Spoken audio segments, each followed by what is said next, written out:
And to start from elementary interactions and conservation laws, namely conservation momentum, energy, and this enters into the question of algorithm design, the question of how to do good algorithm for energy conservation.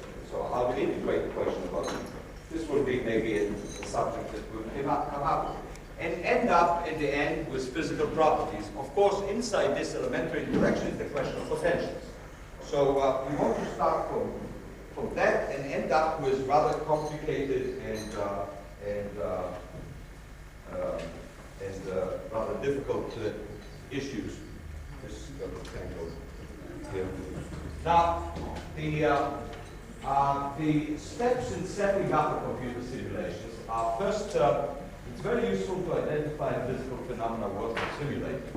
Simulations are expensive both in time and in money and in intellectual effort, and not all problems are worthwhile simulating. So it's good to identify a problem that will benefit. Then one ends up with a mathematical model, which is usually in discrete differential equations or right equations, depending upon the type of simulations. I'll make the distinction in a minute. Then comes the question of having an algorithm in the program. The next step is to have a computer to run this program on, and people who are good in doing that, and to perform a simulation. And then the most important is the part of analysis, because one of the problems with computer simulations, and computers in general, they have the habit of producing numbers. And these numbers may be meaningless. There are also many of them, and so you have to, first of all, have very tests of reliability of your model, of your potentials, of your method of simulation, and then comes the mode of making sense out of these reams of data and encapsulating it all in quantities which convey useful information. So these are the steps. When we come to the question of the general question of simulations, there are various types of simulations. Not all of them involve particles. There are simulations that involve just flows, currents, and the like. So not all of them are particle simulations, although in today's workshop, most of the emphasis will be on particle simulation, and maybe in the discussion part we'll be able to address other types of simulations.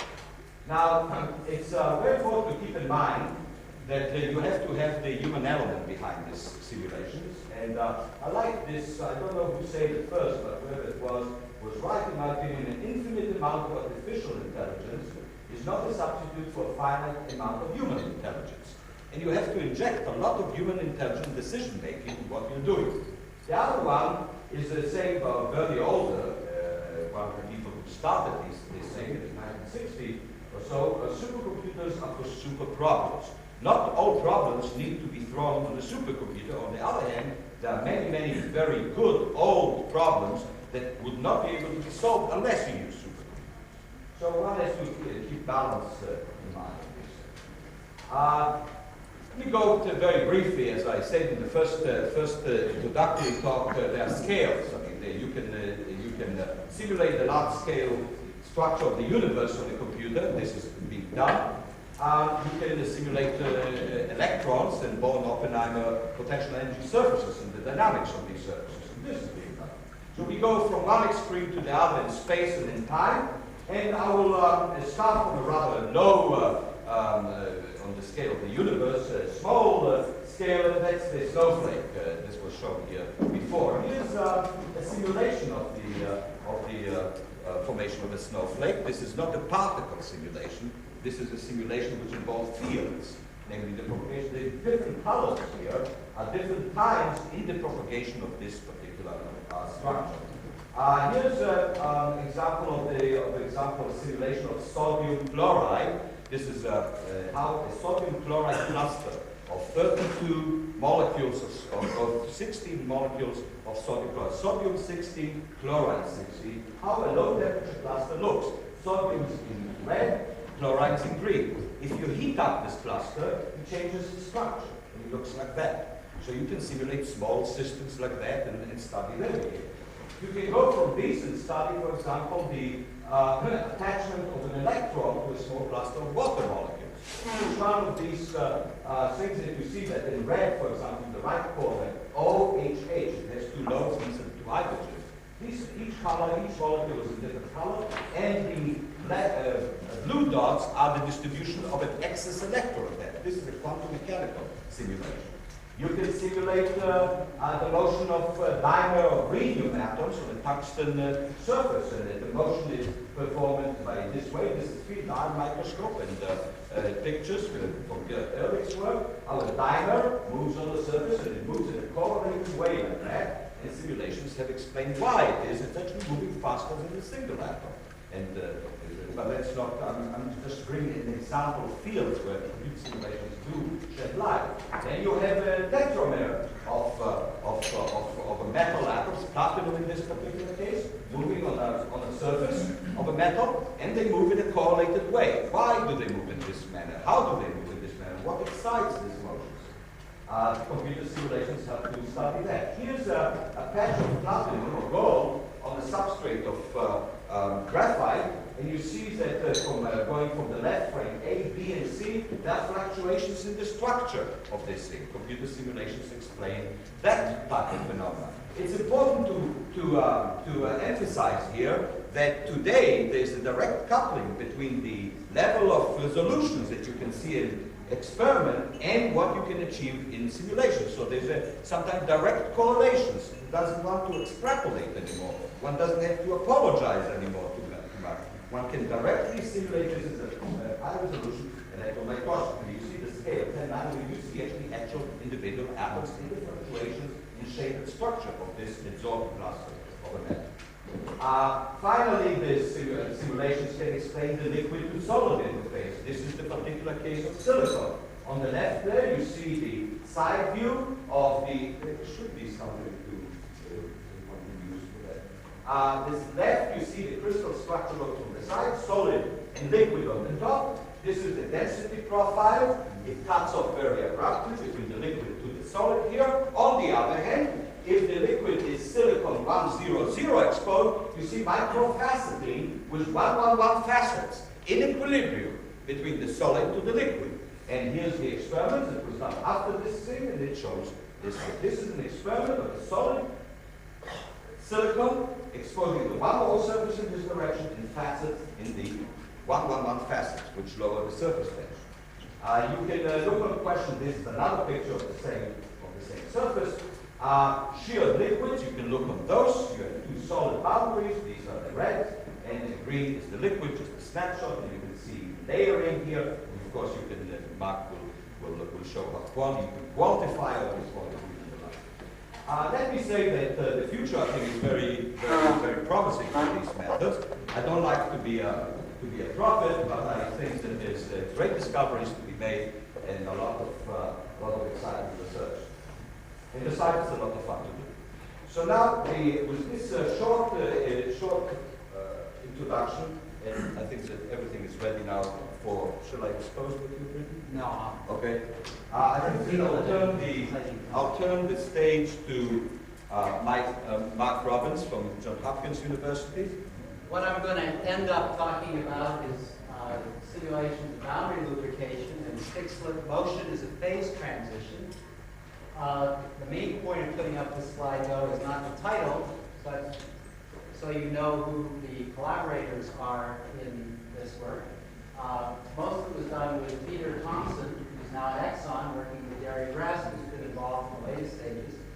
And some of the early work really relied a lot on being around Jacob and Patty McWilliam at Santa Barbara, who got me excited about this problem.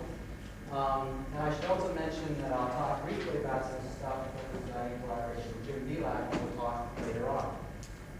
I thought I'd start, since this is meant to be more of a general session on simulation, just by giving a few examples. Uzi has already given many, of some of the sort of things that one can do with simulations.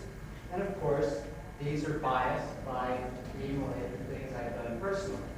So, for instance, to me, the most important local thing we can try to do is to study the microscopic origins of macroscopic behavior. so we can figure out what you need to put into macroscopic continuum theories, what sort of boundary conditions and constitutive relations that let one scale up to large space and time scales where our simulations cannot necessarily ever penetrate. Examples where microscopic behavior is crucial in determining macroscopic behavior include flow boundary conditions for hydrodynamics. Steve already mentioned the problem of flow through confined geometries, through porous media, through thin films, where the dimensions of the space become comparable to the molecular size, and flow can change dramatically. In fact, if you do studies that I'll show you in a minute, you find you can have anything from a large amount of slip to a no-slip boundary condition, which is what is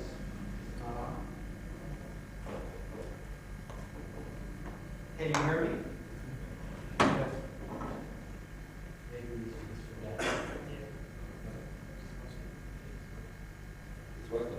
Okay, whatever. I'll just keep it on and it'll feel better. Even if it doesn't do anything.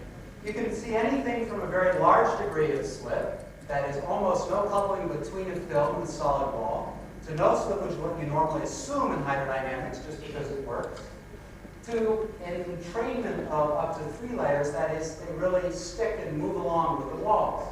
And in fact, if you look at the experiments that have been done by Jackie Krim, by Chen and Horn, and by Jacob Zalachvili, you can find anything from large slip to sticking of layers to the wall. And you can correlate those to the wall-fluid interactions in the geometry. A sort of amusing aside is people are now using molecular dynamics to solve the Navier-Stokes equations rather than solving them using normal numerical techniques. It's sort of the same as the rest of molecular dynamics, where you say you're going to undo what all the thermodynamics people did, which was to try to get rid of all the degrees of freedom and concentrate on a few simple things. Instead, you follow everything around and calculate those few simple things that we normally think about in thermodynamics. And Navier-Stokes is the same thing. To calculate the pressure fields, you move a million atoms around and solve confined turbulence, for instance. Another case where microscopic boundary conditions become important is in spreading. It turns out if you have a pair of fluids and the interface between them advances along the solid wall, that there's a diverging dissipation if you assume no slip boundary conditions, because the fluid has to be stopped along the solid wall and yet moving at the interface. So there must be an infinite velocity gradient here, and that turns out to lead to an infinite total dissipation. And it turns out by changing at atomic scales this boundary condition, you can change how much energy it takes to get Coke up through a straw towards your mouth by more than an order of magnitude. The other thing which I've been working on recently, this is where Jim Belak was working, this is on the flow of solids at high shear rates. Uzi mentioned that a little bit. What we find initially when you put on a shear stress is that you get thermally activated plane over plane sliding. That produces the stacking faults that Uzi mentioned this morning. And as you go faster and faster, or at higher pressures, you can actually see melting of the film. This has been observed in some experiments on very weak solids. And if you go even faster, you start to see refreezing, a recrystallization into a somewhat changed solid structure. So the phase diagram actually looks like this, where this is temperature over melting temperature. This is something related to a Deborah number. It's the shear rate times some characteristic relaxation time. And you go from a solid to a liquid, and then back into a solid at Deborah numbers of order 1, when shear becomes more important than the characteristic relaxations of the solid. So there are some papers on these subjects in the back. What I want to talk about now, which is more related to the meeting perhaps, is the study of lubrication and stick-slip motion at the nanoscale. Here I really mean a scale of a nanometer as opposed to just being under a micron. You've already seen the experimental apparatus that both Steve and Jacob used. It was originally developed at Cambridge. And this was modified by Zalachvili, McGuigan, and Humla to allow translation. And Jacob described some of the sliding experiments that were carried out. I just put this up to remind you the geometry of the system is very simple. We can think of it as two parallel flat plates separated by a constant distance d, which is the order of few molecular spacings. It's held together by a constant normal load, and it's pulled by a spring connected to a translation stage which moves at a constant velocity. And that very simple system, which is sort of an ideal model system that allows reproducible experiments, can produce all sorts of strange and odd behavior. And again, this is something Jacob showed you. I just put it up to remind you of this sort of lack of relaxation when you stop motion, which indicates a solid response, and the stick-slip motion that you observe. And to remind you that you tend to only observe stick-slip motion when the spacing between the plates is less than a few molecular spacings. And I think this is also the regime in which Steve tends to find most of his interesting behavior, when things are down around a few molecular spacings. What interested us was trying to understand what the origin of the stick-slip behavior was. And since we were thinking about the process of shear melting, we got the idea that maybe there was periodic stick-slip motion. But let me just remind you what some of the other thoughts of periodic shear melting. Let me remind you some of the other thoughts about stick-slip motion. People probably here are too sophisticated for this, but I'll go ahead and do it anyway. The basic thing we all learn in college is this idea of a static and a kinetic friction, where the static friction is higher than the kinetic friction. And that's fine, but then maybe you start to wonder, is this really velocity independent? Does this force really drop instantaneously to some static value, some constant value? And you might say, well, no, it can't do that. Let's imagine there's a continuous function, a single value function of the velocity, which looks like this. Then since the kinetic friction is lower, we must have some regime where the force, this function, is dropping. And when it drops, as we've heard earlier from several people, we have a linearly unstable motion. You try to pull harder on the object, and it goes slower. So it will tend to oscillate. So that's a very common explanation of stick-slip motion, which certainly will occur if the functional form of the frictional force is, as shown, and has a decreasing region. But maybe there's an alternative mechanism, which I hope I can convince you is what's happening in these systems, if not in other cases. And that's that you can have a frictional force which has two different branches with a discontinuous jump between them. A static frictional force, which corresponds to some ordered state, maybe a solid, maybe a glass, maybe some more complicated order, and a kinetic moving state where that order has been disrupted by the shearing of the film. So then you don't need to have a continuous function like that. Instead, you have two discontinuous branches, and the hopping between them may lead to the stick-slip motion. In this sense, we sort of have a non-equilibrium thermodynamic instability as opposed to a dynamic instability that's driving the stick-slip motion. And I'll now show you evidence that we think indicates that for the case of boundary lubrication, this is in fact what is happening in the films. If I'm blocking the screen, please tell me. As the other calculations in this session, the tool we use to make these studies, or numerical experiments, which you can also think of them as, is molecular dynamics. And as Uzi has mentioned, molecular dynamics have developed to the point where you sort of know how to take any physical system you want to model, and you put together different little subroutines that do whatever you want, that maintain constant temperature, that impose whatever boundary conditions and ensembles you want, and then you calculate temperatures and pressures and any thermodynamic variable. In our case, what we want is a thin fluid film bounded by two solid walls. It starts out being fluid. I'll explain that in a minute. Well, let's look at the film first. The film, for this we use, at least initially, a simple Leonard-Jones potential. This has a characteristic shape of a deep well and then a gradual rise.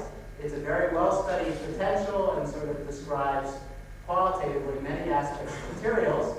It has characteristic energy, length, and time scales, and that's what I was scribbling over here, because Ernie Rabinovitz was asking me what numbers I was using, and everything I'm going to show you from now on will be dimensionless, okay? It'll be in these units. Now, just so you have some idea what these units mean, the typical length scale, sigma, is roughly the equilibrium spacing between the molecules. If you have argon, which would not be a very good and interesting lubricant, though it's something Jackie has done some experiments on, or I guess, is it argon? Yeah? You get a length scale of about 0.34 nanometers. You can imagine that other molecules are frequently modeled as spherical molecules with this same type of interaction, and they would have scales anywhere from an angstrom to a nanometer. The typical energy scale, epsilon, one way of thinking about it is that it's of order the melting temperature of the molecule. Okay, so for argon, it's 120 degrees Kelvin, and you can imagine range from 100 to 1,000. That corresponds to 10 to the minus 21 to 10 to the 20th joules. Sorry. Pressure has units of energy per volume, and if you plug things in, you find out that for argon, these energy units would be 45 megapascals, and it would be, say, 10 to 1,000 if you plug in other system parameters. Typical velocities, the characteristic time scale turns out to be about 2 picoseconds, a few picoseconds in general, let's say. So velocities are of the order of a few tenths of nanometers over a few picoseconds. So they're in the order of 100 meters per second. I hope that's legible. So whenever, I'll leave that up there, so whenever I flash something up without units, you have some idea what it means. So we dimensionalize, to make everything dimensionless in terms of these parameters, and then hope that it applies to everything under the sun, just changing the units, right? So what we've looked at is cases where the temperature of the system is maintained using a constant temperature at about 30% to 100% over the temperature where a bulk film would freeze. So this would be a very good bulk liquid. And yet we'll see that it freezes when it's coupled to the solid walls. The wall atoms themselves, we sort of cheat a little bit. We use a Hookean solid, that is, these are atoms coupled to sites with springs. They're allowed to vibrate a little bit.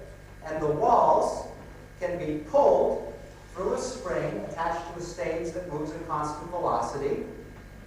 They're allowed to wiggle this way if they want to minimize the stress. And they can go up and down. There's a constant normal pressure which we apply.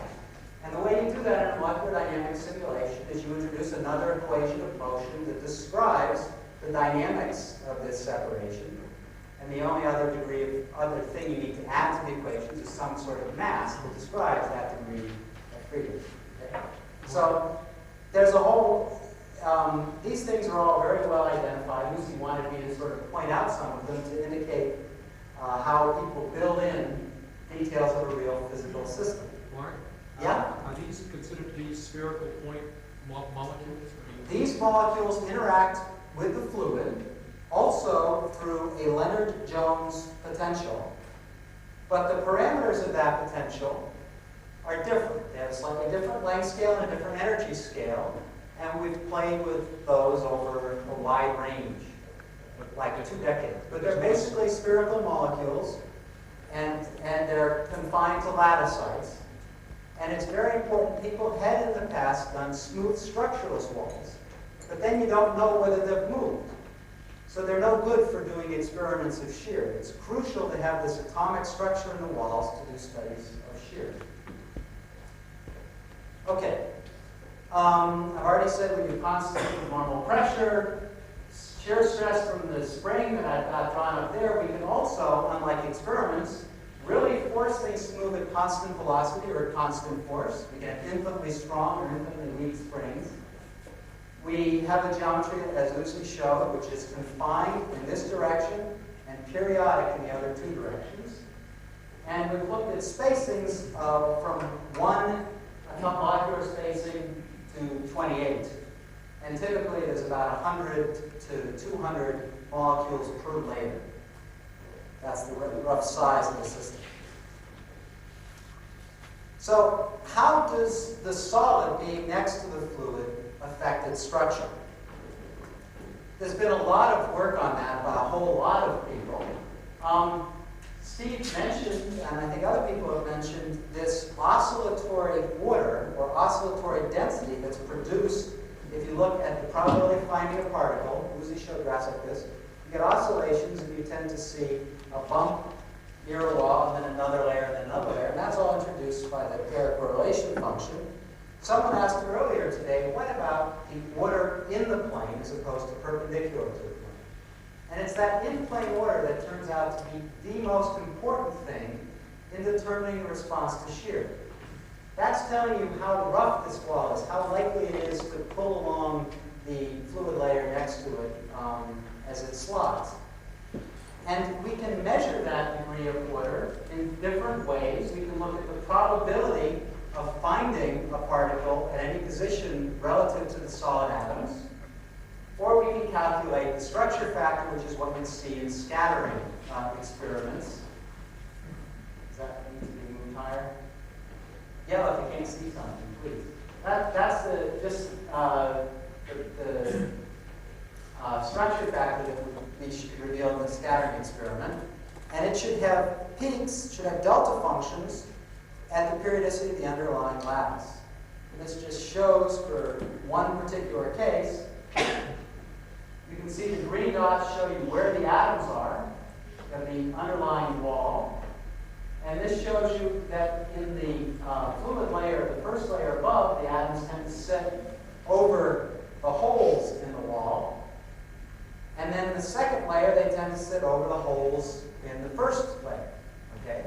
And that order can typically go out in a very thick film. It'll only go out 1, 2, or 3 layers from the wall. And that's because typical correlation lengths in fluids are very, very short. Okay? So walls have trouble inducing order much beyond a few fluid layers, except in unusual circumstances.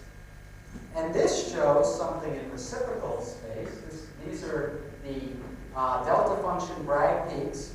And you can see they're much higher in the first layer because it's much more ordered. You can also see these sharp peaks. In fact, this layer is effectively crystalline. And, of course, that changes the boundary conditions substantially. This is now taking the fluid film and shearing the top wall at constant velocity. And this is a very thick film, so the inside is always fluid. And so for a fluid in Couette flow, the velocity should change linearly. And in the central region, you can see the velocity always changes linearly. But it doesn't always do what it should do for a no-slip boundary condition, which is to go linearly from the wall velocity is u. This is the velocity along that direction as a function of position between the two solid walls. And here you can see it rises linearly from the solid wall velocity to the other solid wall velocity. Ideal Couette flow with no slip. But you can also see slip. That's where it goes and would hit at a lower velocity. Or you can see sticking. Here's 2 layers, here and here, that are basically moving at the same velocity as the wall. They're crystallized and co-moving with the wall. And the only punchline I want to bring out of all that is you can collapse data for hundreds of different parameters, temperatures, pressures, and everything. And it's the slip length, the properties of the degree of slip, which is measured by this parameter, are directly related to the degree of order as measured by that structure factor that I showed you earlier. They all collapse onto a single plot. These are another confusing issue, but here what's happening is they're slipped within the fluid phase. And we can collapse those when we need to do things another way, actually. But the idea is that the degree of structure induced along the wall is what's important in determining how much is pulled when the wall moves. Okay, enough of that. Let me now start talking about what maybe is more interesting to you, which is the stick slip motion. And this is what I very, very rapidly threw up on the board the other day. We take these two walls, we pull the top wall with a spring connected to a stage moving at constant velocity, and we see what happens in the system as a function of time. We measure the force exerted on the spring. We measure the displacement of the wall. Sorry. We measure the spacing, H, I think I may have called that D before, I'm sorry, H between the two walls, and we measure this magic number that tells us about the structure in the film. And what we see is very nice periodic behavior as a function of time. This time scale, 100 tau, is around 200 picoseconds. Okay, so the whole run is a little over a nanosecond. Very, very short time scales. You see this nice ratchet-type motion. The plane, the top plate is alternately stuck. When it doesn't move, the spring is stretched by the stage moving along at constant velocity, so the force increases linearly. Then the yield stress is exceeded, and the plate suddenly starts to catch up to the spring. As it catches up, the force across the spring drops, and eventually the plate sticks once more, and the process repeats. So you can see this nice stick slip. So how does this relate to the experimental data that Jacob showed?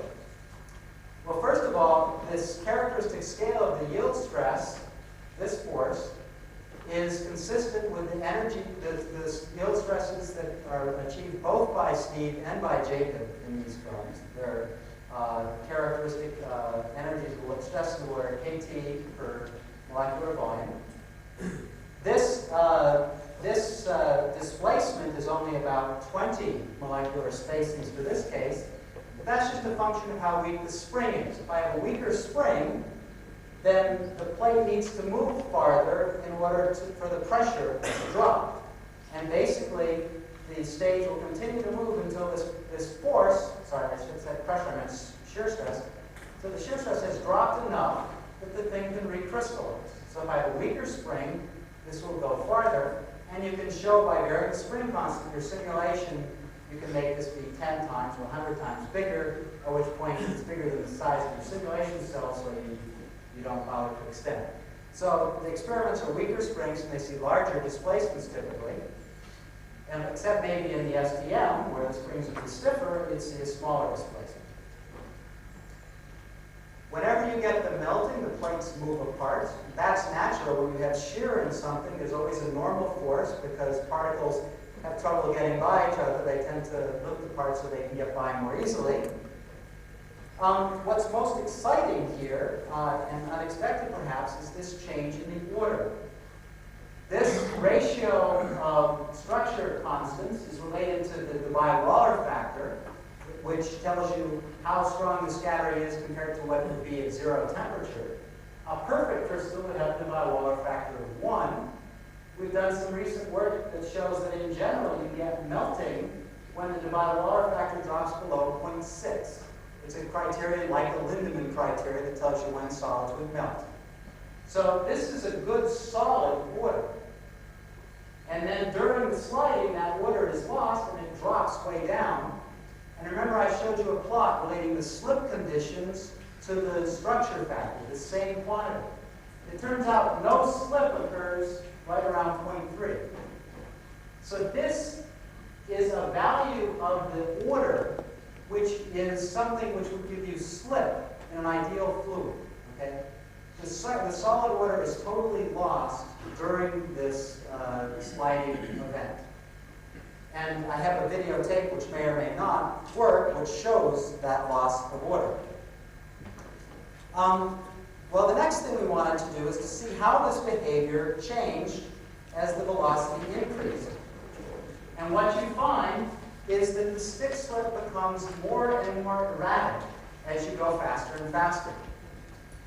You see, this is a low velocity. You get nice regular stick slip. The yield stress, this peak, is fairly high. As you go a little faster, the value of that yield stress starts to fluctuate more and more.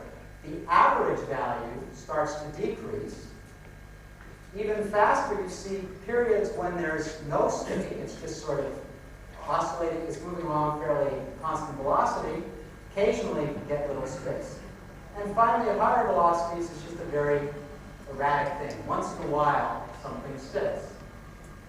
And the idea is that as you go faster and faster, it's harder and harder for the system to order to reach the state that will resist shear, and so you're more likely to stay in the sliding state. Let me just show you that this is very similar to what's seen in the experiments. You always take representative experimental results that look like what we want them to. So this is my representative. But you can see the magnitude of the stick slip starts to decrease as the velocity goes up. And you find these intermittent periods where it sticks and then times when it's just sliding along fine. And this shows the amplitude of the stick slip dropping as velocity increases. May I interrupt you just a second? Sure. You completely lose the stick slip at velocity to 0.5, and you remind me that's 85 meters per second. Oh, I'm glad you asked that. Let me show you the next transparency. No, can I wait for two? Okay. So he wants to know why the velocities are so different, I'll tell you. But first let me talk about this whole issue of stick slip motion and its origin. Here I'm plotting the variation of the shear stress, which I'm calling F, with velocity. And this shear stress, if I force the plates to move, the top wall, move at a constant velocity, and I measure the average force, I find this solid line. And as I said, that solid line is a monotonically increasing function of velocity. And I'll show you other curves where we follow this right down almost to zero. Okay? It's monotonically increasing. This dashed line indicates the yield stress of the material when we go very slowly. And we get a number of order 2. And I've listed here C44, the elastic modulus of this particular material, 61 in these units. So this yield stress is around the 30th of the shear modulus, which is what is typically found. Okay? That also turns out to be the stress involved in shear melting, which I mentioned earlier. This dashed line is indicating that if we look and find the maximum stick during a very long run at any velocity, that maximum stick is always about the same. The squares show that the average value of the peak drops. And I showed you on the previous slide that the stick slip got these smaller and smaller peaks, so the average stick slip drops.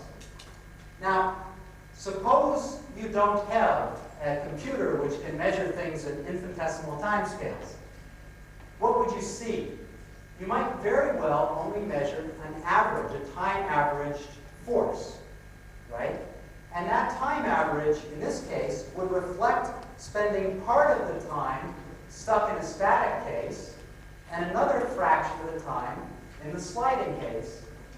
And so, depending upon the amount of times, which would be, you'd spend more time in the static state at low velocity, less at a high velocity, the average value of the force would be somewhere in between, and this shows the time average force decreasing. So if you do an experiment and you measure the time average force, you may very well see it decreasing at low velocities, but only because you're averaging two different states with different weightings, and so you're sort of moving on a line between them. Okay?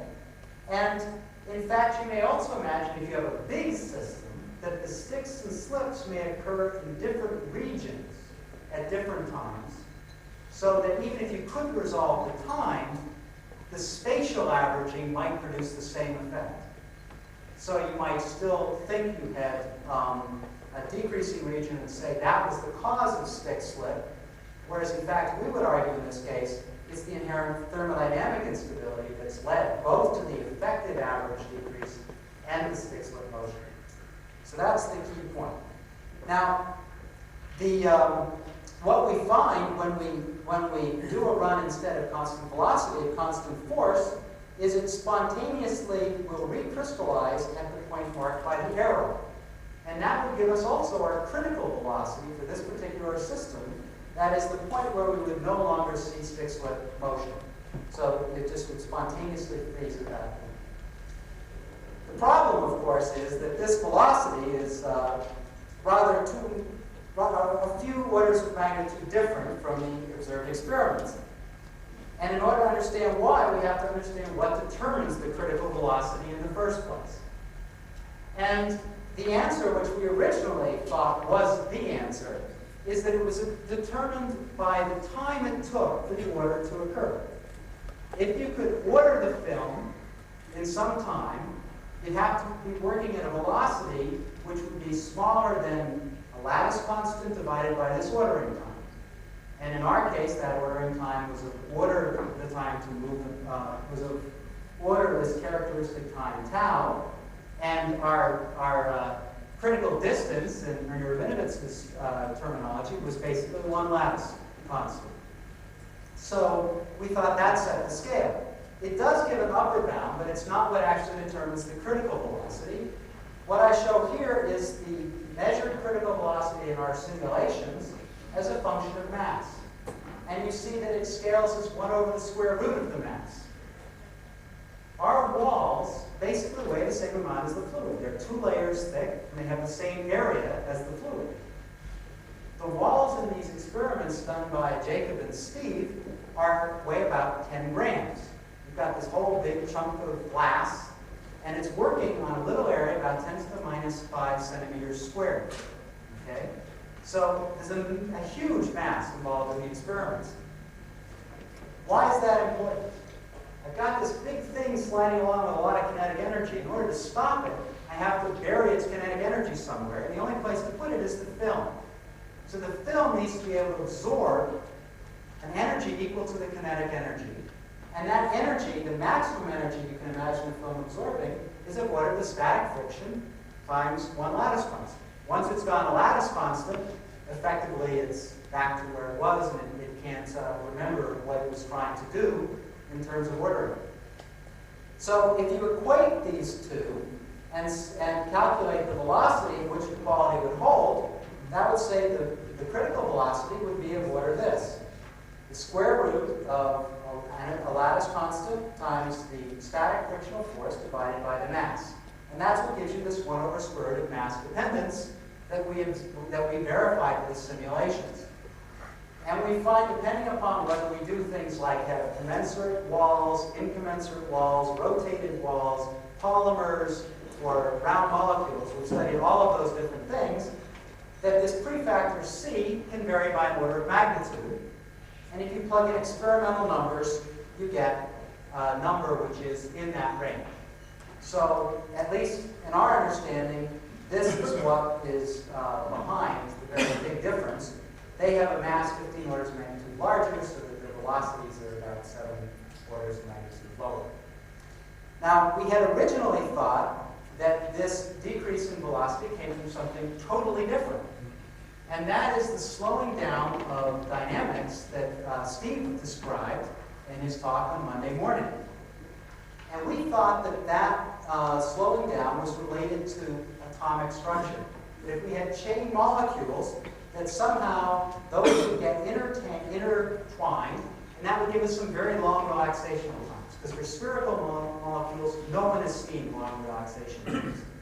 And I'm not really going to have time to say very much about this because my time is running out. But what we wanted to do was to look at what happened in freely jointed chains. These are not, someone asked about hexadecane this morning. These are just Leonard-Jones things that are free to flop around in any direction. They're just held by springs, and they can't cross through each other. And the idea was to see as a function of the length what changes occurred. And we studied lengths from 1 to 24.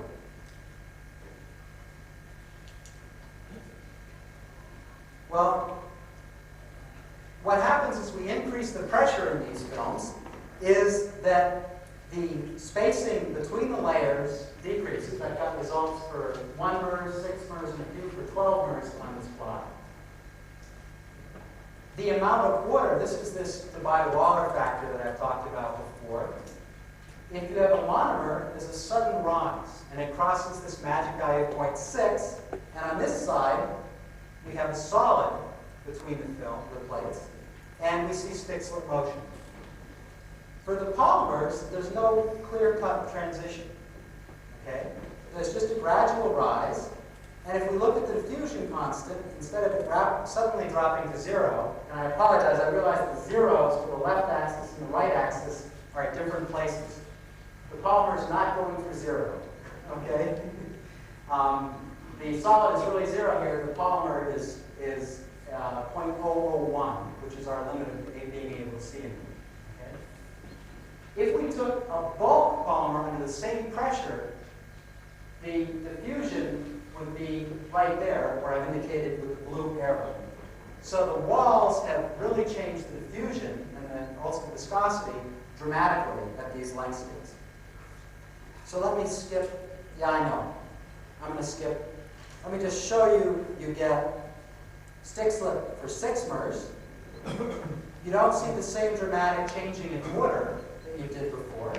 And in fact, if you look at the videotape, which maybe we'll show on the other videotapes all at the same time, you see that they're clearly random chains, more or less what Uzi showed.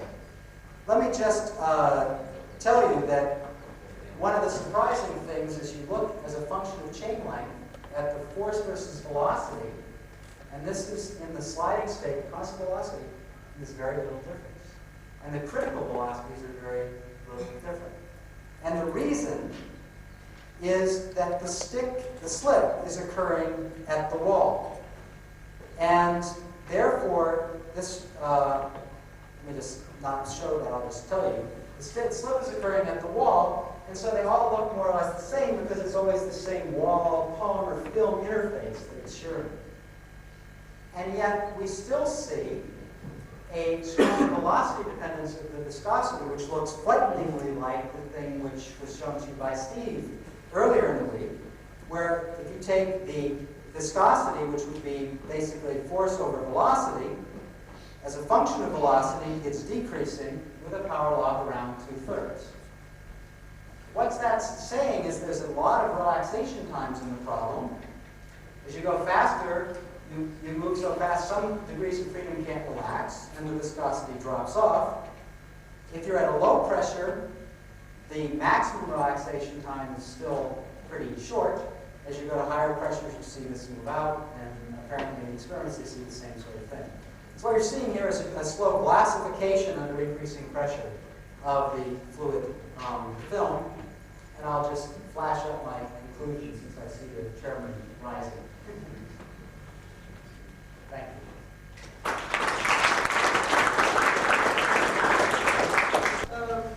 Friction coefficient is a function of velocity with the discontinuity. Do you think that same idea would apply to a solid-solid system? And if so, would you also explain it in terms of the phase difference? Just if will it apply or not apply? Oh, you're going to lie.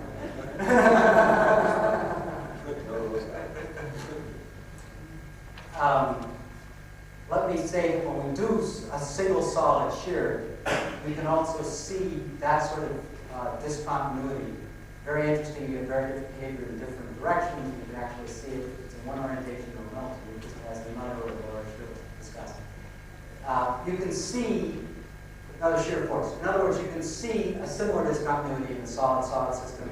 You can also see, which I took off, you can see delamination and cracking. That is, you can just have the layer, this film, separated at some point and glide over it.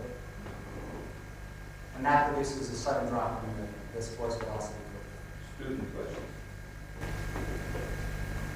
All the student questions. Yes, sir. Can you tell me what was the order of inertial contribution of the force compared to the shear?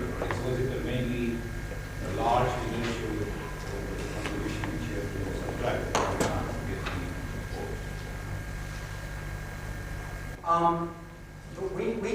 The force that I showed you just comes basically from how far the spring is stretched.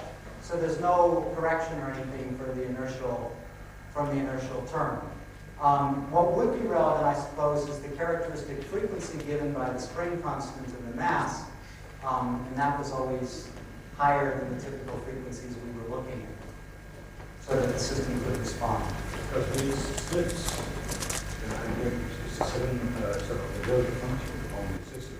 It's not a delta function, but it's just that we have gone to very slow times where it's a small fraction of the total time. Can I ask how critical these results are on the lower force that you assume between? Because Henry Jones more or less simulate any sort of system is critical.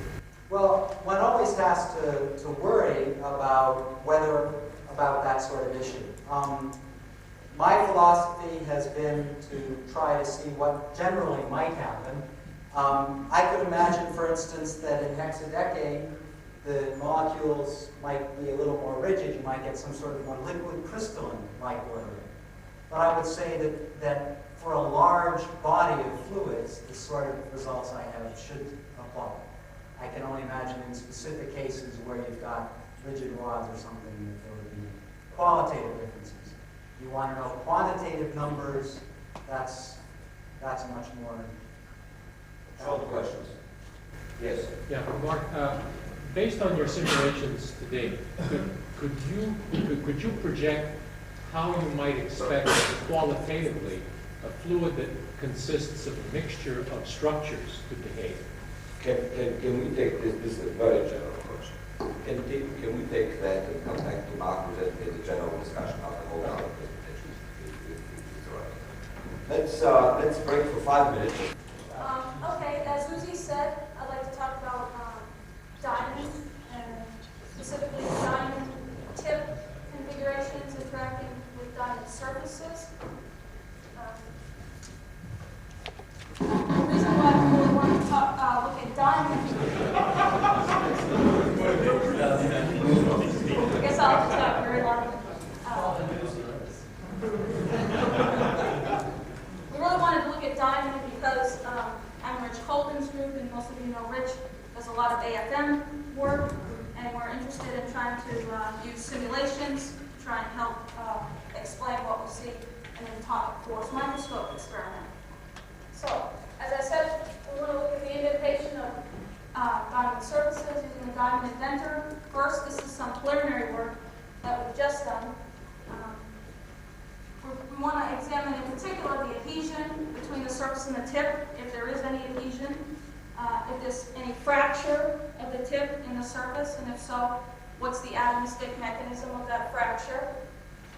We want to look at the behavior as a function of load. So as we push harder on the surface with the tip, does anything change? Also, since we're doing an computer experiment and we can see the atoms individually, I can look at the indentation mechanism, precisely how the tip goes into the surface. And again, along the same lines, since we're on a microscopic level, I can look at the precise contact point where my tip hits my surface, the role of the tip in surface composition, that is to say if my diamond tip is covered with hydrogens, or if I have some dangling bonds on the surface, things of that nature. And finally, we want to look at if we have any surface defects formed. Quickly, a word about the method. Uzi has covered it in great detail and did a fantastic job. Just say that molecular dynamic simulations, and I've solved Newton's equations of motion. And for those of you not unfamiliar, we can relate, we get the forces in a simulation of this type by looking at the gradient of the potential. Now, we've heard a lot about potential, and I want to just stop for colleague at NRL, Don Burnham, for hydrocarbons, and it has a few special qualities. First of all, this is its functional form. It has a repulsive term, this V of R. It has an attractive type term, V of A. It also has a term which is called Bij, which is a many-body empirical bond order function. Well, what does that mean exactly? Well, it means that we can have chemical reactions occur. It allows for changes in atomic hybridization, so we can look at a variety of hydrocarbons, alkanes, alkynes, things of this nature. We can look at diamond, we can look at graphite.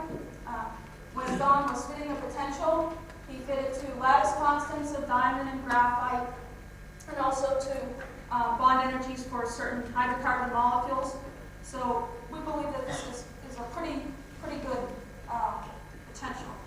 It's more complicated than a Leonard Jones, something like that, which doesn't allow these changes in hybridization or for chemical reactions. And if anybody's interested, I can talk about the specific form of the potential later. Okay. By way of overview for the simulation, just make sort of a nice picture here to represent my system. Again, this is diamond on diamond, so here's the tip, here's the surface. Okay, the big balls are carbon and the small balls are hydrogen, and it will become clear why they're different colors later on. Okay. This I've called the side view, and I've called it that in the movie as well, just to keep the terminology the same. And if we look down the top of the tip, this is the view that we see. And so we can see that the surface is indeed a 111 surface. And here are some more sort of particulars of the calculation. Some terms we've become familiar with after Uzi's many tutorials. We have rigid layers at the outside, so I can bring my tip closer to my surface. We have what I've called bath layers, or bath atoms, in the surface and in the tip. And these are the layers that try to take the heat away from the surface or the tip, to try to keep it at constant temperature. And in the green here, what I call dynamic is a little bit of a misnomer because bath atoms are dynamic as well. But I mean that there are there's no velocity scaling. So that is to say the temperature will do whatever it wants. Okay? And I've shown here where I'm going to have contact is my 1-1 plane of diamond on the tip and a 1-1 plane of diamond on the surface. And a term we should be familiar with now, periodic boundary conditions in X and Y. So this is really an infinite lattice in these directions. And in Z, it's not infinite because this is my swishing direction. Okay. I've defined some distances here because that's what I'm going to use to plot things. The one you should probably be interested in is just this ZD here. Basically, they're both just related to the separation between the tip and the surface. Okay. Well, what would happen if I bring this particular system together and will I get adhesion or will I get adhesion? Well, in order to decide that, I plotted potential energy as a function of distance, not force, although the force curves would have the same qualitative shape. Okay. Here, in order to read these, this is sort of non-interaction or the picture that you just saw, the starting configuration. So as I bring the tip in closer to the surface, potential energy goes up, as you might expect. Okay. And this spot here is where I decided to turn around and come back and see if I had any adhesion. And the fact that I don't have any hysteresis in this curve led me to believe that I did not have any adhesion. And that is indeed the case. And we'll see that in the movie that I brought. The movie's quite long, so I'm sort of just using this time to prep you for the movie, because the movie's very informative. Well, can I get adhesion? What if I push on the tip a little harder, push it into the surface further? Okay, let me just try to overlay this. So now we can see if I push my tip in further to a higher force, when I pull back, I have significant hysteresis now. And now, on the pullback, I'm not going to be anywhere near the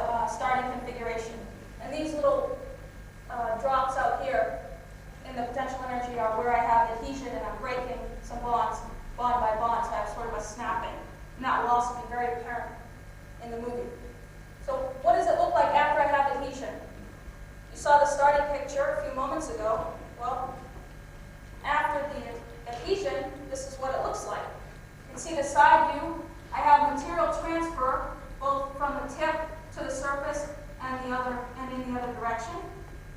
If we look at the surface view, it's fairly instructive. You can see I have hydrogen transfer alone. And also, this is very important, I have a large amount of surface disorder, or what I call surface defects. Okay? This is important because we don't always see this. For example, if I move to another system, say I remove the hydrogen from the surface layer. So this would be my starting configuration then. You can see I've removed the hydrogen, but now I've colored the top carbon atoms that have dangling bonds gray so that you can follow them. And you can see them very nicely in the surface view. Can I get adhesion in this case? Well, yes, I can, and I can also get non-adhesive behavior, and I'm just going to skip to the adhesive behavior to describe that. I plot potential energy versus distance. This is what it would look like. And you see, qualitatively, it's similar to the other curve in that we have hysteresis. Here's the push-in, and here is the pullback, and here we have some snapping of some bonds. What does it look like in the final stages? It's interesting to contrast it to the earlier case. In this case, we only have material transfer from the tip to the surface. And this happens, I've done it several times, and it always happens in this case. And also another important point is, look at the surface view. I haven't really created any surface defects. And it's important to note that the loads I used were similar. So when I had surface defects, when I had hydrogen on the surface, it was at the same load as it is in this case. Now I've also done these varying the contact point. You get similar results. And I've also varied the rate at which I pull it in and pull it back. And similar results again. And also, I think I forgot to mention that these are at 300K. So I think before I restate any conclusions, I'd like to show the movie. It's very informative.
things like look at the stresses and all of that. Indentation mechanism, which I didn't talk about in the view graphs, but I tried to point out in the movie, we've determined that you need the hydrogen on the surface to sort of get that twist. Okay? And it's easier to twist the tip than it would be to twist the surface, is what it amounts to. When we have no hydrogen on the surface, we see a sort of shift type of behavior. Okay, non-adhesive versus adhesive behavior. It's load dependent. I'm sure that doesn't surprise anyone. Adhesion occurs at lower loads when hydrogen is removed from the surface. Again, I didn't specifically talk about that, but I did investigate that. Adhesion is usually accompanied by fracture in our cases because adhesion is really the formation of a bond here. So when we're pulling, it's quite easy to break, an atom from the surface. Adhesion is independent of contact point. We've talked about that. Now, this point I want to talk about for a moment. Adhesive interaction is surprising, question mark, exclamation point. This goes back to something that Uzi was saying this morning, that if you have two surfaces that were both hydrogen terminated and I brought them together, I have symmetry, and I wouldn't get any adhesion, and I've actually done that. But when I have the tip now, I have some sort of, I've broken my symmetry, and it allows me to get the adhesion. And the last point, material transfer and surface defects. We saw that we can get material transfer both ways when we had hydrogen on the tip and on the surface, but we only saw it in one direction when we had some free bonds on the surface. And when both the tip and the surface are hydrogen terminated, adhesion results in significant surface damage, and it does not when I have the dangling bonds on the surface. So that summarizes the first part of my work. And I brought along another movie because Erwin suggested that people would be very interested in movies. And it's some work that my colleague Burnham has done, and it's related to C60, because everybody's interested in C60. He was interested in the properties of C60 as a lubricant, perhaps. And so he was curious as to what would happen to the C60 if he put it between two graphite plates and squished it. Okay? How much pressure could he put on it before it squashed? Once it was squashed, would it remain so, even if you remove the pressure and all that? So I have a nice movie of the C60. It's a short clip that I can show.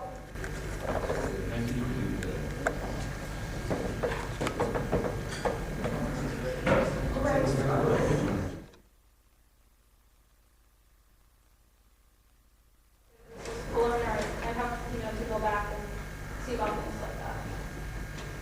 Plus, it might be an artifact of the way that we use that.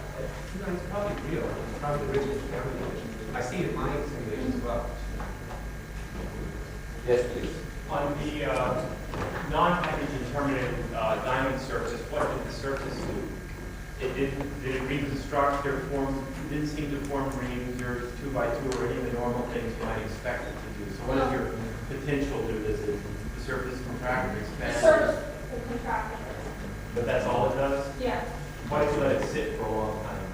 I've tried that. I can't get it to reconstruct on its own. I've also tried heating it a little bit, and it won't reconstruct. Although we can start with a reconstructed surface, and it will be stable.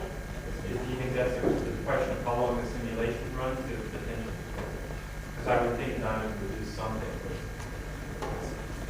The safe answer is I'll say it's time. I was consulting, not consulting, but consulting for Stephen. He was consulting to a friend in the company in the Bay Area who were actually involved in making lubricants since that things, and they immediately know the tarmac.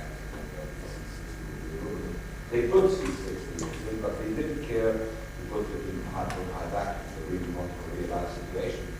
And they did put loaded C60 into barrels or something that bridges. And they ended up with a carbonation stuff, with a carbon type film, with they called crud. And it needs to be oxidized and they broke quickly to pieces.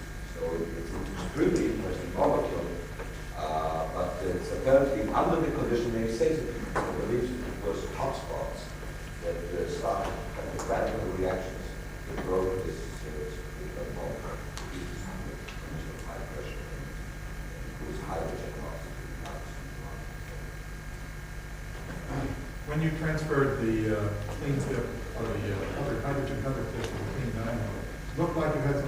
hydrocarbon species that were attached to the clean diamond after the transfer had occurred. Does your potential allow you or go far enough to go from sp3 to sp2 to sp5? What were the nature of those species then that were stable there? Were they triple bonded carbon-carbon bonds, or? Other than sort of looking at them in the movie, I didn't really try to characterize them.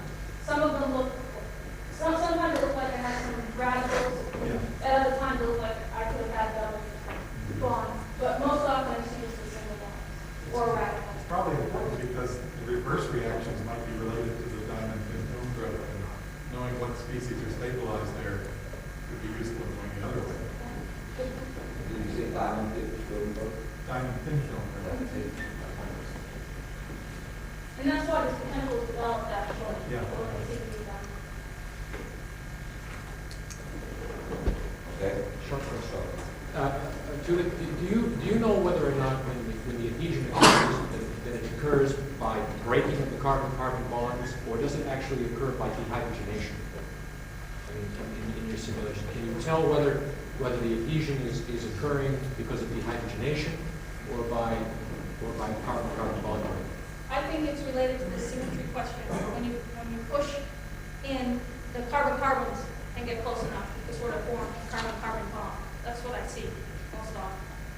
I don't really see that hydrogen come off and then the formation of the bond. So the stress gets so great that you actually cleave one of the carbon bonds. Thank you very much. We'll move to the final formal talk here, and this will be Dr. Jim Belak from Livermore, California, and he will talk about super scale calculations of machine.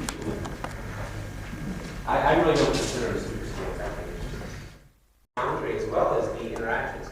The reason, or the sponsor for this work is our precision engineering program in Livermore. They have a single point diamond turning machine that is capable of scraping as small as a few nanometers of material off the surface. What I show here is the diamond turning machine in operation, and the fit is on the far right-hand side. What you can see is that simply by turning this brass part, that you can achieve a mirror quality finish. This is a photolithograph of a chip that was actually cut using the diamond tool. And you can see it forms this crepe paper, this sort of very curly chip. And the thickness of the chip is at most a few tens of nanometers. What I show over here is the actual geometry of the diamond turn. What I'll try to do is model that using what's known as orthogonal cutting, or orthogonal cutting geometry, which is assuming that it's a two-dimensional model, so there's really no flow of material orthogonal to the cutting direction. What I've done is both two-dimensional and three-dimensional simulations of indentation as well as cutting.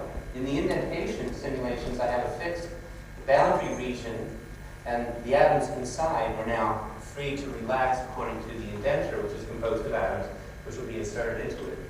In order to study the cutting phenomena, I induce a flow of material through the molecular dynamics cell by imposing that all the atoms in the boundary region propagate to the right cutting speed.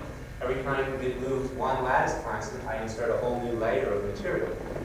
I also have a region next to the lower boundary and the incoming boundary that I thermostat, that I add a frictional constant to the equation of motion for those atoms such that they're at the desired temperature. I typically do the simulations at room temperature. Okay. I use the embedded atom model that you heard about this morning from John Ferrante to model the interaction between the metal atoms. In the two-dimensional simulations, I've used an extension of the Leonard-Jones potential due to Bragg-Polian. So what you'll see is all my results will have an energy scale epsilon and a length scale sigma. So in the same sense as Mark Robbins described earlier, except that the energy scale is a couple thousand degrees Kelvin instead of 120 degrees Kelvin like we saw for argon. Okay, so here's the potential energy in the embedded atom formalism and the equations of motion that one solves. And this is how one introduces a time-dependent frictional constant to the equation of motion for the atoms in the thermostat region. such that the calculated temperature that you calculated instantaneous, an estimate of the temperature, and the desired temperature come out to be the same for that region. So we just do a finite difference on the equation motions as a function of time. Okay. I'd like to point out that I was both discouraged as well as sort of encouraged by the discussion this morning regarding temperature. There's really no discrepancy between the microscopic view of things like temperature and stress and the macroscopic view. Temperature and stress are really macroscopic quantities. And in order to calculate a quantity like stress during a simulation, what one really does is averages over a finite region of space and over a finite length of time this microscopic expression that includes both the kinetic as well as the potential interaction for stress tensor. Okay? So what I do is I divide space into many of these small boxes, and I treat each box as an independent subsystem in the sense of Gibbs, and calculate the stress for all of the atoms in that cell. Okay? So to get, why use parallel computers? And just as a little advertisement, we divide the big simulation cell into smaller domains and assign a bunch of these little cells that are determined by the interaction range of the potential to each domain, and then we have to communicate information on the boundaries. I can tell you more about that if anyone's interested in parallel computing. All right, this is the calculated stress field for an indentation. This is the two-dimensional simulation, an indentation of 3 layers, and what you see is the circular stress patterns that you're familiar with from the Hertzian theory. You can actually see the boxes, or the size of the boxes I use in the simulation. What I've done is simply colored each atom in the box at this snapshot by the value of the stress. This is the dV torque stress. Okay, insert the indenter further, and the system yields by creating dislocations, and the calculated stress field displays these 2 shear bands that go down both sides of the material. It's a 2-dimensional crystal, so it has shear planes along the 2 60-degree lines and along the surface. Okay, here's some of the results. Like I said, these will be in these Leonard-Jones units. This is the load on the tool as a function of indentation.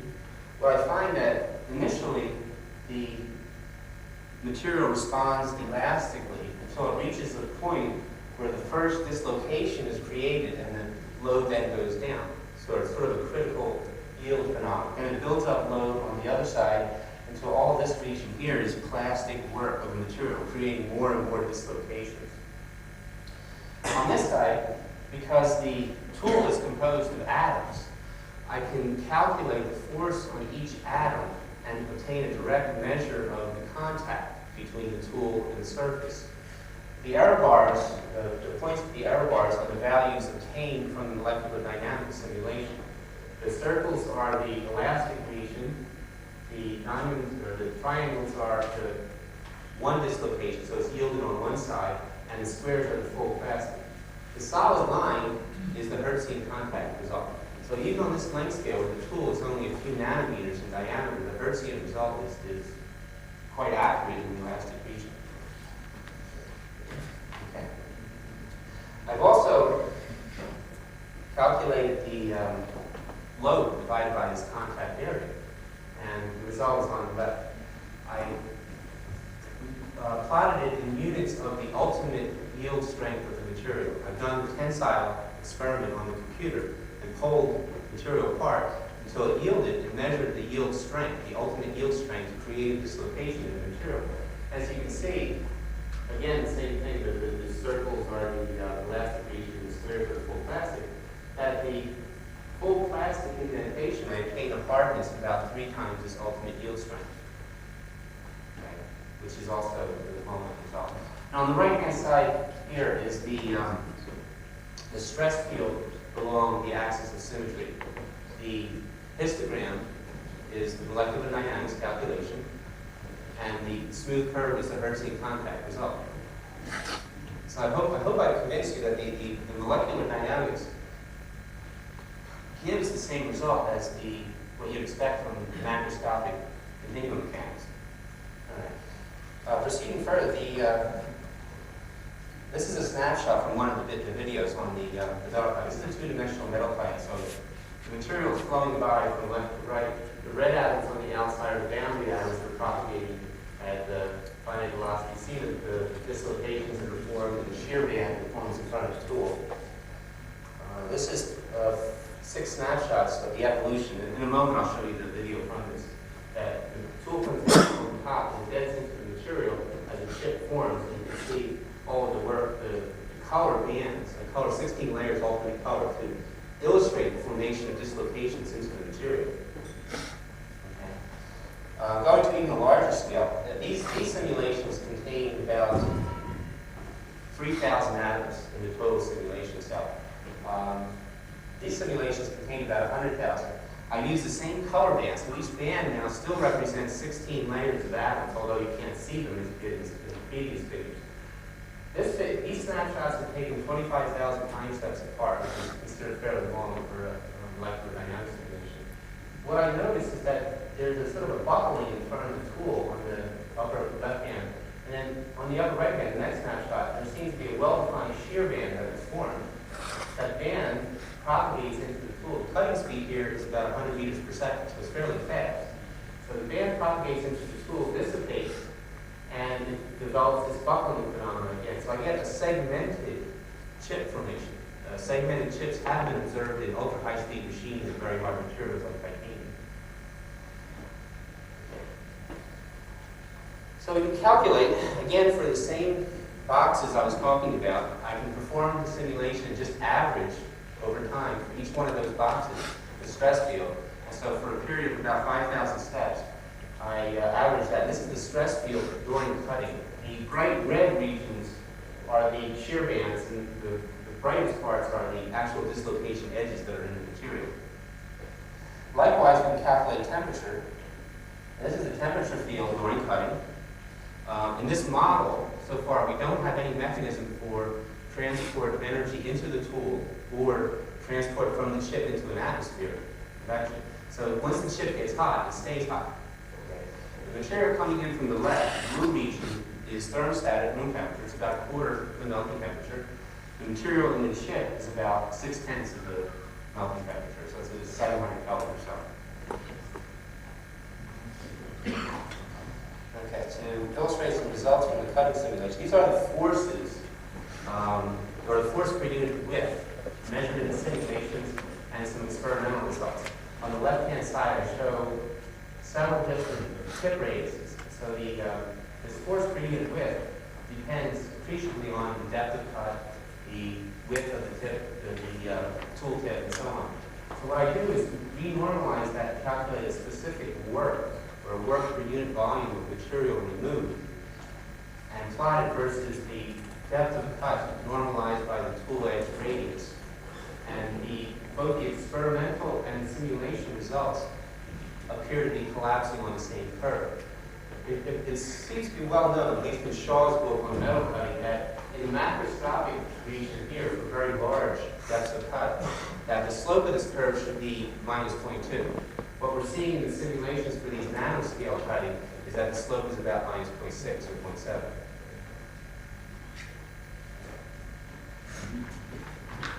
A three-dimensional indentation. Like Judith just talked about, this is my model of diamond tip. I don't include any sort of covalent interactions like she has just shown. All I include is a long-range van der Waals attraction between the material atoms and the tool tip atoms, and I do not allow the tool tip atoms to vibrate. The argument is that the atoms in carbon are oscillating about 10 times faster than the atoms in the copper work material, so that the copper atom, which is sitting here doing this, sees this carbon atom oscillating real fast, so in fact it just sees something sitting there. Okay? And it's also at least an order of magnitude harder than the copper surface. Okay, so here's a few snapshots.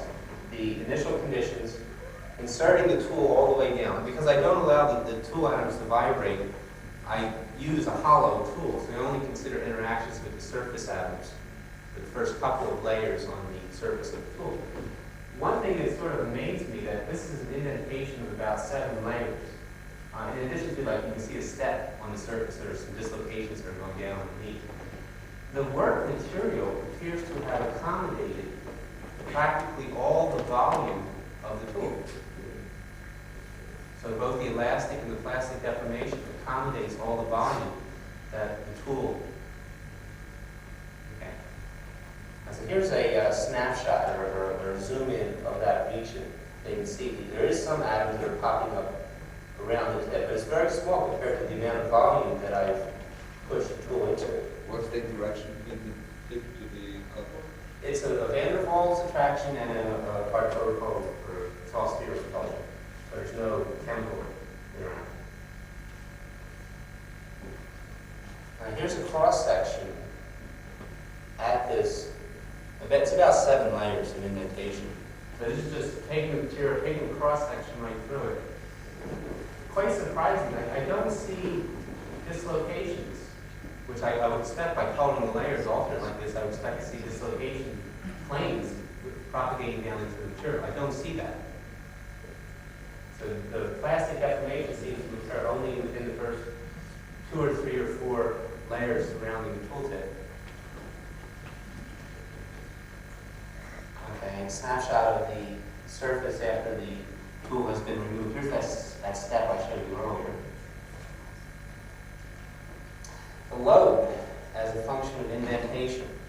As in the two-dimensional simulations, I initially see, this is the van der Waals attraction, so it's very small compared to the repulsion that's going on.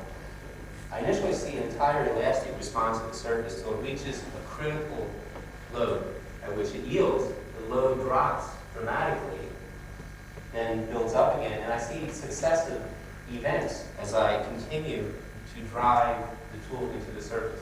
The simulation was about 1 meter per second of poking the diamond tool into the surface.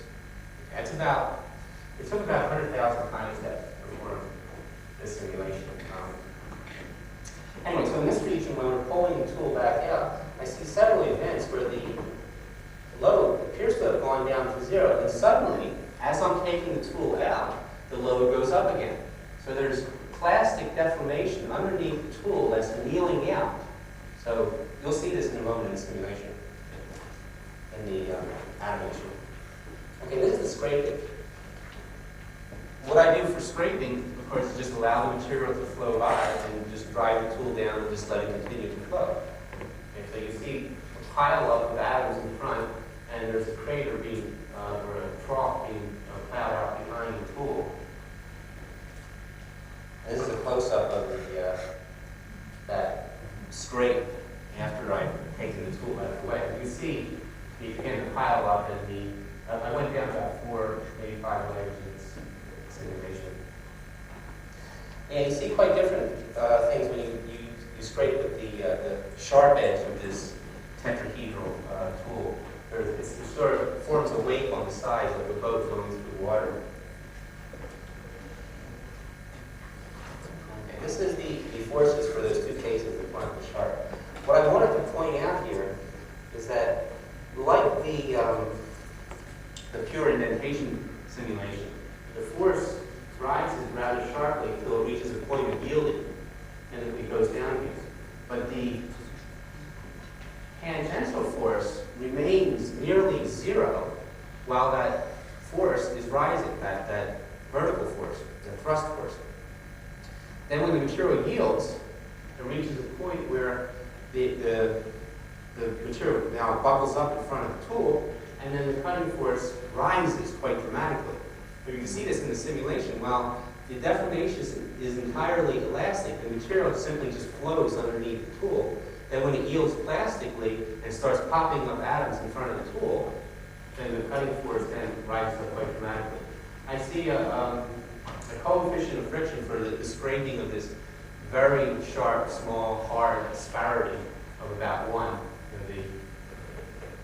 The ratio of the 2 forces. That would be quite a similar thing for the sharp tool. Why don't we show you the movies?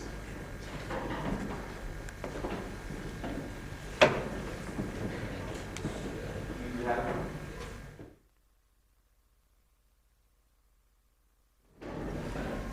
Judith has already addressed the questions of attaching hydrogens and putting in a more realistic model for a diamond. I'd kind of like to take that one step further and not ask only what hydrocarbons do when they interact with the diamond surface, but what everything else does. Oxides, metals, and in order to really understand what the adhesion, what the friction is, we need a better model. The results of the simulation are only as good as the model. So other things would be to put in oxide layers on the surface and study both larger length scales and longer time scales. One thing that we're thinking about at Livermore is to couple the molecular dynamics simulation with a continuum mechanics simulation so that the boundary that I showed will relax so that the stress, the strain is continuous from the molecular dynamics region into a finite element region. That's all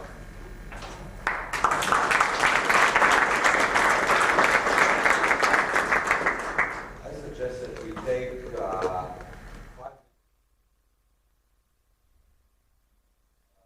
we're shown here, particularly interesting results that were shown here. I think that it will be, I don't know what the official name for that, but we're going to spend tomorrow and Friday kind of overviewing, overhashing, and going in depth into these. But it would have been nice if we had a full hour to really talk about various philosophical and pragmatic issues which are involved in doing simulations, but we have 6 minutes. So, and I feel obligated to those people who did respond to my request for questions to address some of these questions. One of the questions had to do with to discuss the obstacles and opportunities for simulating the thermal response of solids during indentation and sliding. Could computer simulations shed light on this very old and yet unresolved problem? And this is the whole question of dissipation and thermal response. And I think that perhaps this was written before today's lectures, and I think that it should become evident that thermal effects are in these simulations, and that thermal conduction is in this thing, in these simulations, and there's even simulations, and I can give you references to those, which intend to investigate the very thermal conductivity of solids. And we're putting heat on one side, having a gradient, and studying the question of linear and non-linear heat conductivity. So you can do such simulations too. You can even see there are simulations in which there is coupling about convective currents induced by temperature gradients and the like. However, one thing that I would like to say was about that in case of metals, the only part that is included in these simulations is the conduction through phonons. Electronic conductivity is not included in current day simulations, except for one simulation. It happened to be one in which I was involved in 1981, 82, in which the idea was to actually have a fluid of electrons in the system and to describe some flow of heat also through that fluid and the fluid is coupled to the phonons. However, we didn't pursue it beyond one study that we've done on magnesium difficulties. So that's one of the issues that would be interesting to bring in, the other ways of conductivity besides phonons. For covalent solids, it's a very good model to assume that most of the heat is conducted through nuclear motion degree of freedom. However, for metals, obviously one misses some an important contribution. But I think that the general question was whether heat is in the thing. And I think that if the person who asked this, who submitted this question, is happy with this response, or you'd like more, then is he in the room? Yeah, that's fine. Your your discussion of the metals and the electrons satisfies okay. the concerns I had. The other one is a question that was submitted by Mark Stanley from UC Berkeley, and this is actually a very, very important and very interesting issue, and I think it was touched in the future direction that Jim Belak projected on the screen. The question of coupling a discrete piece, embedding it in a continuum, and looking on the larger sample, in other words, by virtue of investigating the detailed dynamics in part of the system, discrete atoms, but coupling it to an elastic continuum, either by finite element or by any other method you wish. And that's a promising direction. I have reservations, but I will express them after I've heard other opinions about that. And in some sense, I believe that Sinclair, correct? Is Brian long around? I saw him by the shoot line. He's here. Brian, didn't Sinclair do actually work, not in molecular dynamics, but in other issues in which he embedded discrete lattices in continuum? Dislocations, right. Okay. So this is actually a philosophy that has been pursued. I don't think that he did finite elements for the continuum part, and so one could maybe do that. As I said, I have some thoughts about that, but if people would like to contribute to this question, both for the continuum part and the discrete part, and the floor is open now. Yes, please. You might have a problem with propagation of defects out of the atomic lattice through the continuum. It's conceivable difficulties in it. Yes. You have a layer between the atomic things and the continuum, a sort of a boundary layer, which way you transform the atomic things into continuum. So in this way, what will be the role of that layer? To translate, to go in a continuous right. manner. Right. But in what way what will be the consistency of that? That is to be modeled. It's up to you. I mean, it needs to be modeled. So you have a model of continuum. Yes. Basically, the atoms would live in both worlds. Well, there's a German group, they were visiting Sandia, and they were doing this a couple years ago. They had a region around Krakow, having their atoms be coupled to the finite element nodes out here in the spring, and they're coupled to the free atoms over here by a regular force. So these atoms relax, just as if they were a finite element node, but the size of an atom. I'd like to see if we could pursue this question of propagating plastic deformation through a boundary layer. Is there anybody have any thoughts on that? Just because it's the other thing. What do you do about that? Well, the boundary between where the molecular dynamic simulation is done and where the continuum we have to define it better. I don't know. To be specific, just if it comes to the edge, and the pessimistic simulation, that's fine, we'll have that all moved around. You then have to go to some constitutive relation of finite element, which incorporates the fact that your defect, your structural defect, is not somewhere else, which means you have to do something fairly cunning when you find that element. And in the dynamic model, we've got a single crystal with specific crystalline planes and easy slip planes. Now, providing that characteristic of providing those anisotropic characteristics of the crystal lattice go through into the continuum, then it's fine. But of course you can't go from a single crystal to an isotropic continuum at a boundary and still have these shear planes. I react rather badly to you describing what you saw in shear on those planes, plastic shear, as dislocations. Those are not dislocations in the metallurgist sense. When dislocations were invented by the metallurgists, they were explained as being different from slip on an atomic plane, as being contrasting sliding a carpet over the floor as a unit, and propagating a rock in the carpet through. And the force is required to do one where 2 orders of magnitude or more, less than to do the other. Now I think what you're seeing is a slip on a slip plane as a carpet sliding as a body over the floor, and I don't like that being called a dislocation.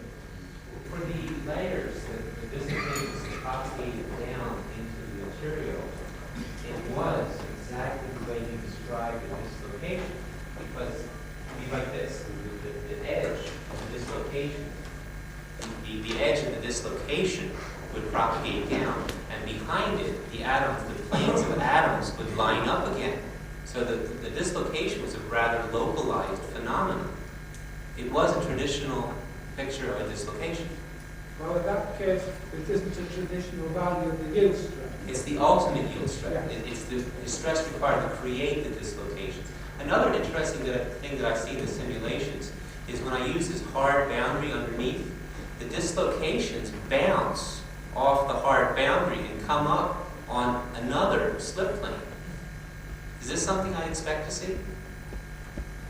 Yes. Yes. Let me go back to the more general issue. Let me go back to the more general issue. It's worth discussing in a bit more detail when it's not supper time. Right. The more general issue of embedding the discrete into the continuum.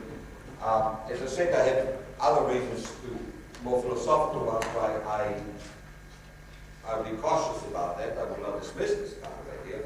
There's another question there. That's the question. Many suggestions have been made in the literature. Read many reports and suggestions on that, saying how to go smoothly between a lattice to that. Always reminds me of the problem of being approximately pregnant.